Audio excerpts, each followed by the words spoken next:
2 arrestations et le pays retient son souffle. Au Burkina Faso, l'État affirme avoir surveillé des mois de clercs accusés de prêcher l'intolérance et de justifier la violence, au point de pouvoir nourrir le recrutement des groupes armés dans un pays où villages, écoles et postes militaires sont déjà attaqués. Mais où s'arrête la sécurité quand Ibrahim Traoré fait arrêter des prêcheurs ? Entre liberté de culte et prévention du terrorisme, la bataille se déplace vers les mosquées, les écoles et les messages. La réponse dépendra de règles claires et d'une confiance préservée. Ce texte explique pourquoi l'arrestation de 2 prédicateurs est devenue un test national. Il s'agit de comprendre les raisons avancées par les autorités, les craintes exprimées par une partie de la société et les lignes rouges que l'État dit vouloir tracer. L'enjeu est de protéger la population sans rompre le lien de confiance avec les communautés religieuses. Dans un pays éprouvé par des attaques répétées, la question n'est pas abstraite. Des villages ont été déplacés, des écoles fermées, des familles dispersées. Le gouvernement affirme que les mots peuvent précéder les armes et que laisser prospérer des discours extrémistes revient à accepter un risque supplémentaire. Mais l'autre versant pèse tout autant. Des responsables religieux et des citoyens redoutent un glissement où toute parole jugée trop dure serait assimilée à une menace. Sous la direction d'Ibrahim Traoré, l'État assume un cap ferme. Tout en promettant de distinguer foi et incitation à la violence, la suite dépendra de cette distinction. Les autorités affirment que les arrestations ne sont pas improvisées, mais le résultat de plusieurs mois de surveillance et d'analyse des sermons concernés. Selon la version officielle, il ne s'agissait pas seulement d'enseignements religieux, mais de messages répétitifs qui présentaient l'État comme hostile à l'islam et légitimaient la violence comme réponse morale. Dans un contexte où des groupes armés recrutent activement, ce basculement du discours est présenté comme un seuil critique. Pour comprendre cette décision, il faut replacer l'affaire dans une trajectoire plus large. Depuis des années, le Burkina Faso fait face à des attaques contre des villages, des écoles et des positions militaires. Des milliers de civils ont été tués et des millions déplacés. Cette pression constante a progressivement modifié la manière dont l'insécurité est analysée par les dirigeants. L'idée dominante n'est plus uniquement militaire, elle devient idéologique. Les autorités expliquent que, bien avant l'apparition des combattants, des idées circulent. Elles se diffusent dans des lieux de culte, des écoles religieuses informelles, des réunions privées ou des sermons partagés en ligne. Ces discours exploitent la frustration sociale, la pauvreté et le sentiment d'abandon. Ils décrivent la démocratie comme illégitime, délégitimant les institutions et finissent par présenter la violence comme une obligation religieuse. C'est dans ce cadre que le pouvoir sous Ibrahim Traoré affirme vouloir agir en amont. Le raisonnement est présenté comme pragmatique. Si l'idéologie n'est pas contenue, les opérations militaires ne feront que repousser temporairement la menace. Les groupes armés se régénéreront, portés par de nouvelles recrues déjà convaincues. Cependant, cet élément révélateur éclaire aussi la fragilité de l'équilibre recherché. En ciblant des paroles et non des armes, l'État entre dans un terrain sensible où la frontière entre prévention et répression peut devenir floue. C'est précisément cette zone grise qui alimente le débat national. Dans les quartiers et les villages touchés par l'insécurité, la décision n'est pas perçue comme un simple acte administratif. Pour beaucoup, elle est incarnée par des figures locales, un enseignant qui a vu sa classe se vider, un chef communautaire confronté à la méfiance croissante ou un fidèle partagé entre sa foi et la peur de la violence. Ces voix racontent un même glissement progressif. Avant les attaques, il y a souvent des paroles qui divisent et désignent des ennemis. Les autorités disent s'appuyer sur ces signes discrets. Elles expliquent que les sermons incriminés auraient contribué à rompre l'autorité traditionnelle, à délégitimer l'État et à isoler les jeunes de leurs points d'appui sociaux. Dans ce schéma, l'intervention précoce est présentée comme une tentative de briser la chaîne avant qu'elle n'aboutisse à des armes et des recrues. Sous la direction d'Ibrahim Traoré, le pouvoir insiste sur un message précis. La lutte contre l'extrémisme ne vise pas la religion, mais son instrumentalisation. Dans les premières semaines suivant les arrestations, certains responsables locaux rapportent un apaisement prudent, une reprise de discussion entre autorités et leaders religieux modérés. D'autres observent au contraire une inquiétude diffuse, nourrie par la crainte d'amalgame. Cet effet immédiat montre que la décision agit déjà comme un révélateur social. Elle oblige chacun à se positionner, soutenir une ligne dure au nom de la sécurité ou exiger des garanties plus claires pour protéger les libertés. Cela conduit immédiatement à une conclusion: la cohésion communautaire devient un enjeu aussi stratégique que le contrôle du territoire. Tout commence par une phase initiale discrète. Selon les autorités, les services de sécurité observent, écoutent et compilent des éléments pendant plusieurs mois. Les sermons sont analysés, les réseaux de diffusion cartographiés, les liens potentiels avec des cercles plus radicaux examinés. À ce stade, rien n'est public. L'objectif affiché est de comprendre si les discours franchissent réellement le seuil entre foi et incitation à la violence. Dans un contexte où chaque erreur peut coûter cher, l'État affirme avancer prudemment. Vient ensuite un moment de basculement. Les arrestations sont décidées et rendues publiques presque simultanément.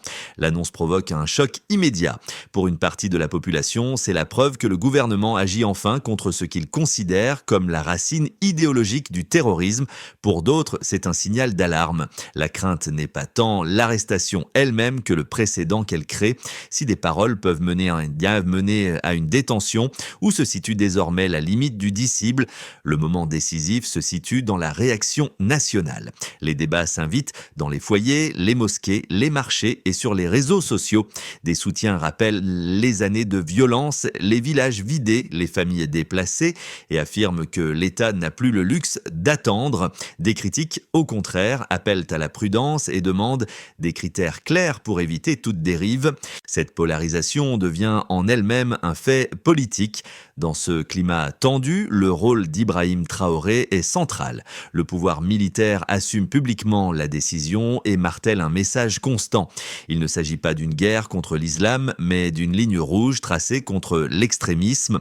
Cette posture vise à rassurer les fidèles modérés tout en envoyant un avertissement à ceux qui utiliseraient la religion comme levier de radicalisation. Le discours officiel insiste sur la responsabilité de l'État de protéger la société avant que les mots ne se transforment en balles. Les conséquences apparaissent rapidement. Des leaders religieux appellent au dialogue et réclament des mécanismes de concertation. Des citoyens expriment à la fois leur soulagement et leur malaise. À l'extérieur, les observateurs régionaux commencent à regarder le Burkina Faso comme un laboratoire d'une stratégie plus large où la lutte contre le terrorisme dépasse le champ militaire. Ces effets montrent l'ampleur politique de l'événement. Les arrestations ne sont plus seulement un fait sécuritaire, mais un signe d'un changement. Elles annoncent une nouvelle phase où le contrôle des idées devient aussi stratégique que le contrôle du terrain. La question reste ouverte. Cette séquence renforcera-t-elle la cohésion nationale ou installera-t-elle une méfiance durable? Avant le durcissement actuel, la réponse reposait surtout sur des opérations militaires ponctuelles. Après, les autorités affirment intégrer systématiquement la dimension idéologique dans l'évaluation du risque. Cette transition, présentée comme un passage du champ strictement sécuritaire vers une approche plus globale, s'appuie sur plusieurs constats chiffrés et comparatifs régulièrement rappelés par le gouvernement. Un premier élément concerne l'ampleur humaine du conflit. Les autorités évoquent des milliers de civils tués et des millions de personnes déplacées au fil des années. Ces ordres de grandeur servent de point d'ancrage au raisonnement officiel. Ils sont utilisés pour souligner que l'insécurité n'est pas marginale, mais structurelle et qu'elle affecte durablement l'économie, l'éducation et la cohésion sociale. L'argument est simple: face à un tel coût humain, toute source potentielle d'aggravation doit être traitée en amont. Un autre élément concerne la chronologie observée sur le terrain. Les services de sécurité décrivent un schéma récurrent. D'abord, la diffusion de sermons radicaux ou de discours de rupture avec l'État. Ensuite, une perte progressive d'autorité des chefs traditionnels et des enseignants. Enfin, l'arrivée de groupes armés se présentant comme protecteurs ou libérateurs. Cette séquence, documentée dans plusieurs zones du pays et de la région sahélienne, est présentée comme une donnée empirique plutôt qu'une hypothèse idéologique. Elle sert à justifier l'idée que les mots précèdent souvent les armes. Un dernier élément concerne la comparaison régionale. Les autorités rappellent que des dynamiques similaires ont été observées au Mali, au Niger ou au Nigeria, où des groupes liés à Boko Haram ou à des réseaux affiliés à Al-Qaïda ont prospéré. Dans ces contextes, l'inaction face aux discours extrémistes aurait permis à l'idéologie de s'enraciner avant toute réaction étatique. Le raisonnement est comparatif, là où l'intervention est tardive. La violence devient plus difficile à contenir. Ces points d'appui chiffrés et comparatifs ne prétendent pas tout expliquer, mais ils structurent la logique gouvernementale. Sous la direction d'Ibrahim Traoré, l'État affirme que la lutte contre le terrorisme ne peut plus se limiter à compter les opérations militaires réussies ou les territoires repris. Elle doit aussi mesurer la capacité à réduire l'influence de récits qui légitiment la violence. Chaque élément est accompagné d'une mise en garde. Les autorités reconnaissent que l'usage de chiffres globaux peut masquer des réalités locales et alimenter la méfiance. C'est pourquoi elles insistent sur la nécessité de preuves précises et de procédures claires dans chaque cas. L'objectif affiché est de montrer que l'action repose sur des tendances observées et non sur des impressions ou des règlements de compte. Au final, ces éléments quantitatifs servent moins à clore le débat qu'à l'encadrer.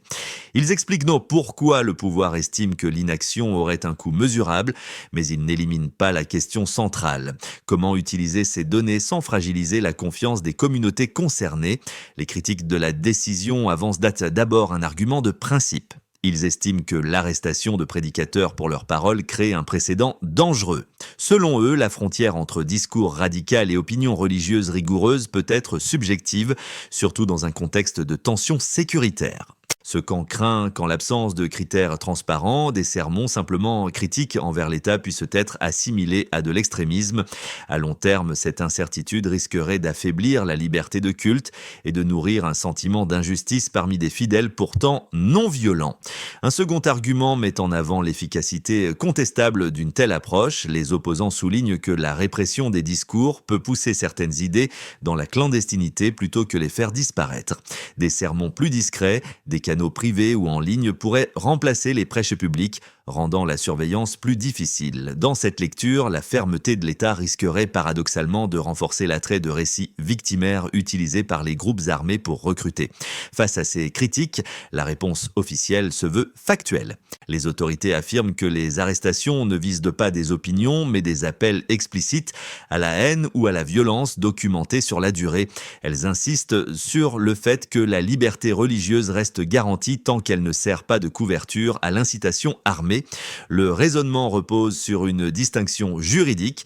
Critiquer l'État n'est pas équivalent à légitimer la violence contre lui. Sous Ibrahim Traoré, le pouvoir met également en avant un argument de temporalité. Attendre qu'un discours se traduise par des attaques serait, selon lui, une erreur déjà observée ailleurs dans le Sahel. L'intervention précoce est présentée comme un moindre mal comparé aux conséquences humaines d'une inaction prolongée. Enfin, les autorités soulignent leur volonté de dialogue avec des leaders religieux modérés afin de limiter les effets pervers redoutés. Ce face-à-face d'arguments montre que le débat ne porte pas seulement sur la sécurité, mais sur la manière de la préserver sans compromettre les valeurs sociales fondamentales.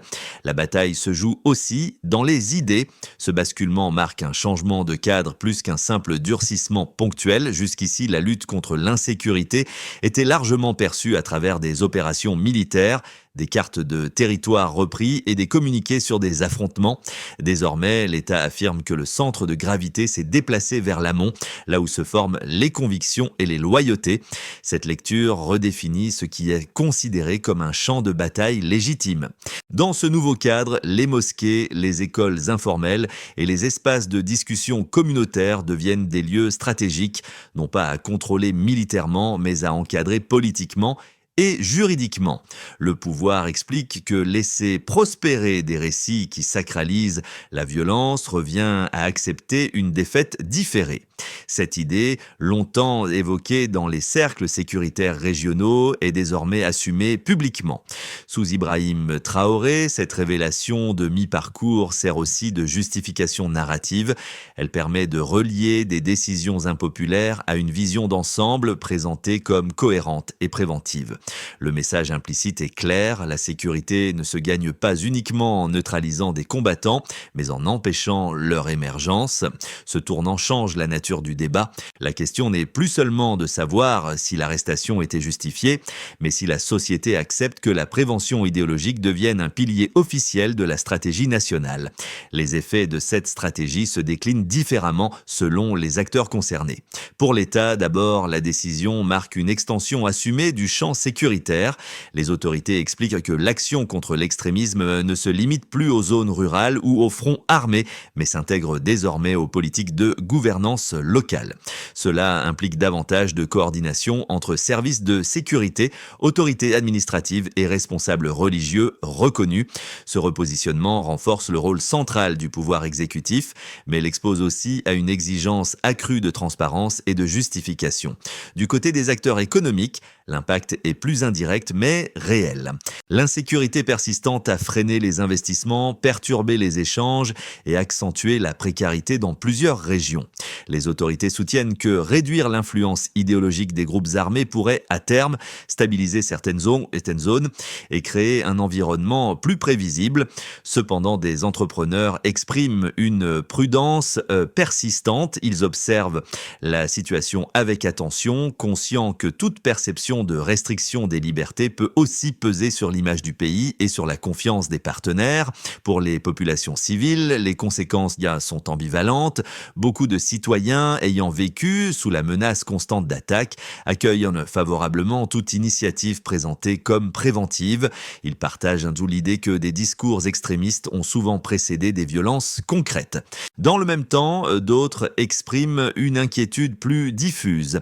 Ils craignent que des pratiques religieuses ordinaires soient observées avec suspicion ou que des malentendus entraînent des sanctions injustes. Cette tension influence déjà les discussions communautaires et les relations entre fidèles et autorités locales. À l'échelle régionale, enfin, la décision du Burkina Faso est suivie de près. Dans le Sahel, où les dynamiques idéologiques franchissent facilement les frontières, certains responsables voient dans cette approche un modèle possible. D'autres redoutent un effet de contagion mal maîtrisé, où des mesures similaires seraient appliquées sans garde-fou suffisant.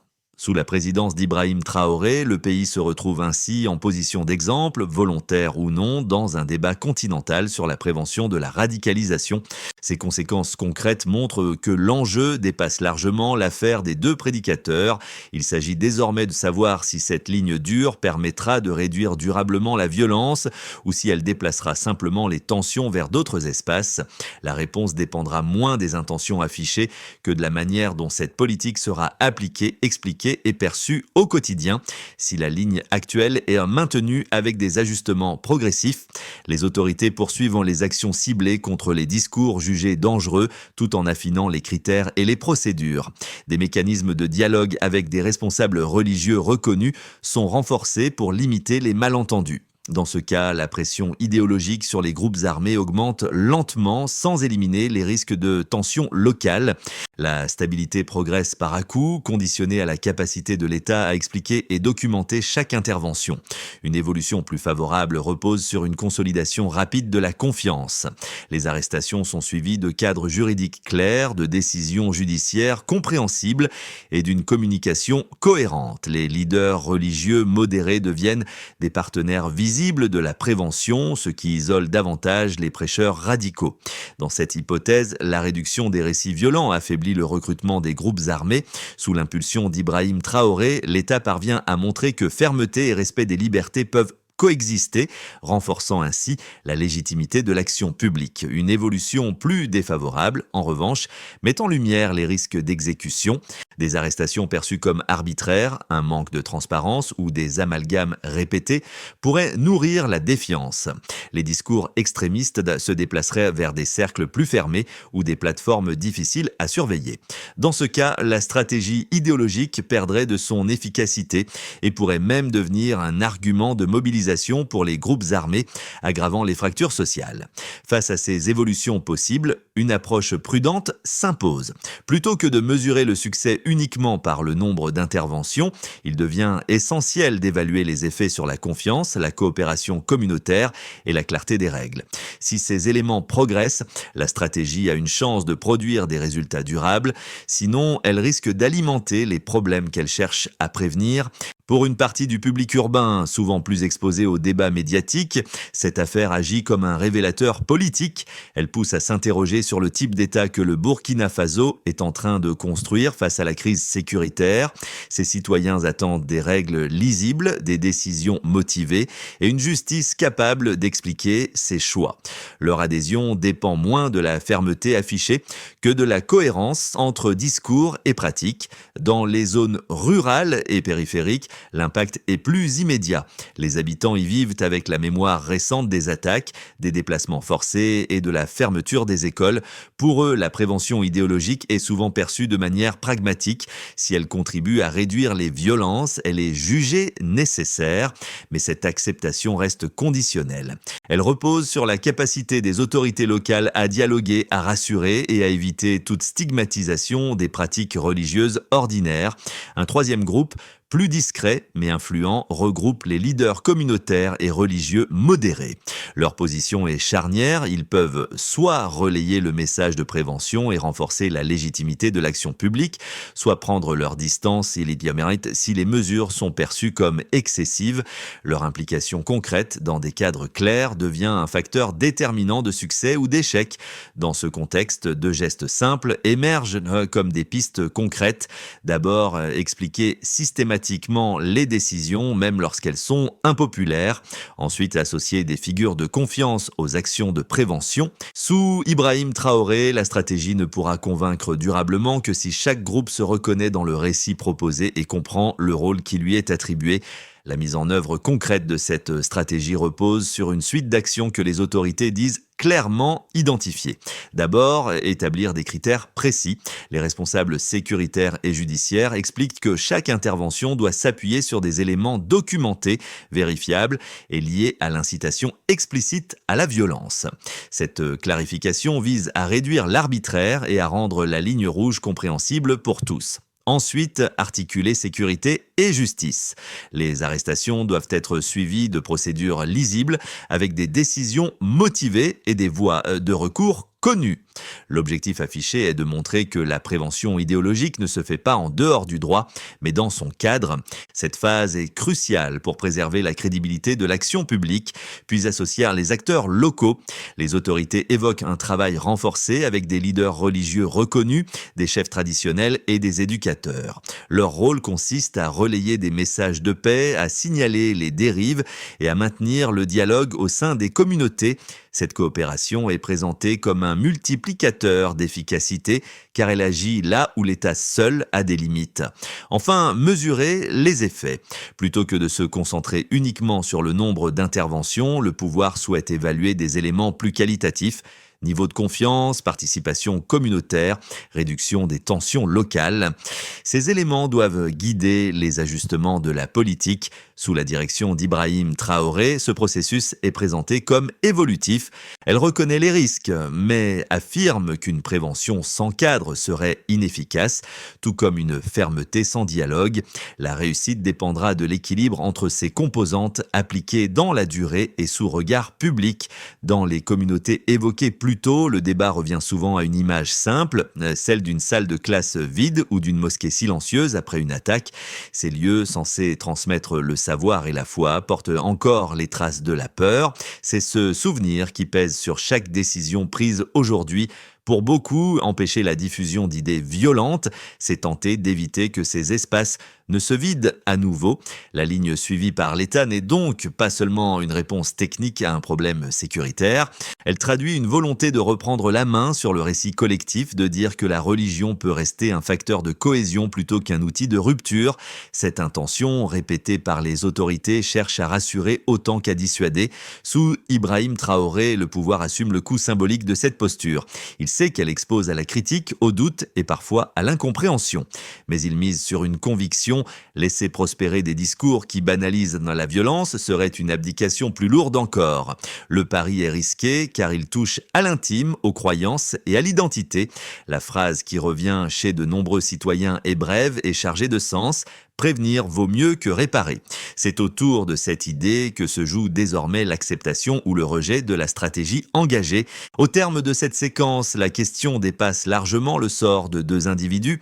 Elle touche à la manière dont une société confrontée à la violence choisit de se protéger sans se renier. Au Burkina Faso, ce débat s'inscrit dans une histoire plus large marquée par la recherche d'un équilibre entre autorité, justice et cohésion sociale. Chaque décision prise aujourd'hui façonne la confiance de demain. Sous la direction d'Ibrahim Traoré, l'État affirme vouloir tracer une frontière nette entre foi et extrémisme, tout en appelant les citoyens à rester vigilants et impliqués. Cette approche suppose une responsabilité partagée. Les autorités doivent rendre des comptes, mais les communautés, les leaders religieux et les citoyens ont aussi un rôle à jouer dans la prévention et le dialogue. Pour l'observateur, une interrogation demeure ouverte. Est-il possible de neutraliser des idéologies violentes sans fragiliser le tissu social qui fait tenir le pays? Ou au contraire, cette fermeté est-elle la condition nécessaire pour reconstruire un espace commun sécurisé? La réponse ne se trouve pas dans un slogan, mais dans l'échange, l'écoute et l'évaluation continue des effets réels. Le débat reste ouvert, à chacun désormais de réfléchir, de discuter et de juger si cette voie peut conduire à une paix plus durable.